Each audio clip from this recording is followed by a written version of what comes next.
What's up everyone, Tom here from Metalloud, and it's time for another 1 year later review. This time we're taking a look back at Earthside's A Dream in Static.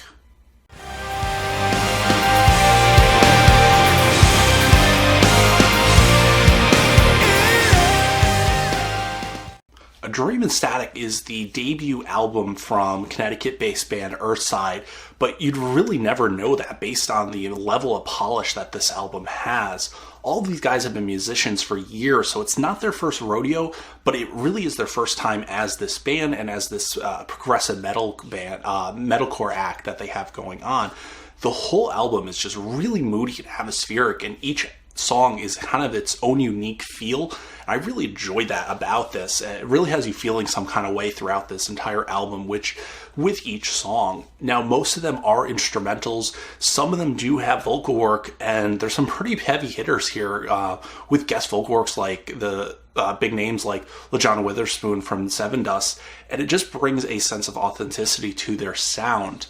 Now, songs on here like Mob Mentality featuring LaJohn Witherspoon have these tremendous periods of build-up and explosions of energy, and then they just give way to kind of real calmer moments, and it feels like something that's part of a live show or something that was written for a movie, and this is only bolstered by the fact that they have a full orchestra going on in some of these songs as well. Now, like I mentioned, all these songs really have a different feel and a different mood to them. It's created by the different use of instruments and electronic work and just really masterful guitar parts, energetic bass lines, and real technical drumming. For example, the song Entering the Light really gives this feeling of the calm before the storm, or going into battle in a way. Feels kind of like a war song almost. And I know that sounds weird to say, but that's the feeling I get from this, and I think that they really did a great job with conveying some sort of emotion or mood through their music on here. It's got this frantic opening part, and then it just leads to this calmer section, and then it combines those two together and ends the song like that. The song Skyline just really makes great use of the keyboard on here, which is something that not a lot of other bands can do with, despite being a staple, keyboards and electronic work are kind of a hard part for a lot of bands to nail down. Sometimes it feels like the parts were written after the fact or kind of just there for the sake of being there, but here they really feel like they're integral to the actual songs themselves, and they work so well throughout there. The song Skyline, for instance, like that makes such great use of it.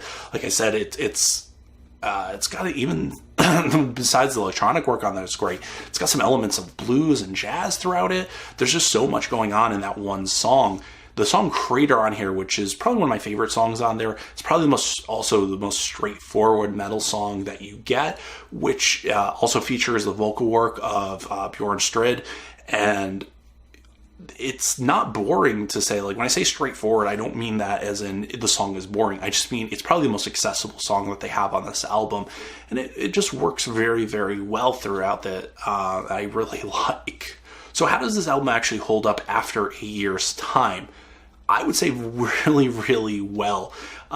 Giving this, I've listened to this throughout the year. I keep going back to it. It's definitely an album you kind of have to sit down and listen to the whole thing. A lot of these songs are very, very long, and there's just so much going on each of them that you can't kind of listen to a couple minutes of them and then skip anything. You really have to listen to the whole song and the whole album all the way through to get the full effect and the full feel. I mean, this is a debut album, and I know I say that, but they pull things off here that many bands wouldn't even attempt for their fourth or fifth release, and they were successful in those and entirely.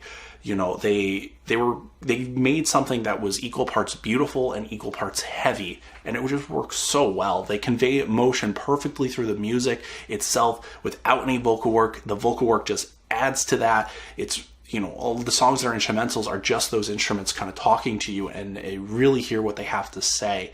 So A Dream in Static is really, to this day, probably one of the best progressive metal albums of the last few years, and really one of the best metal debuts of all time.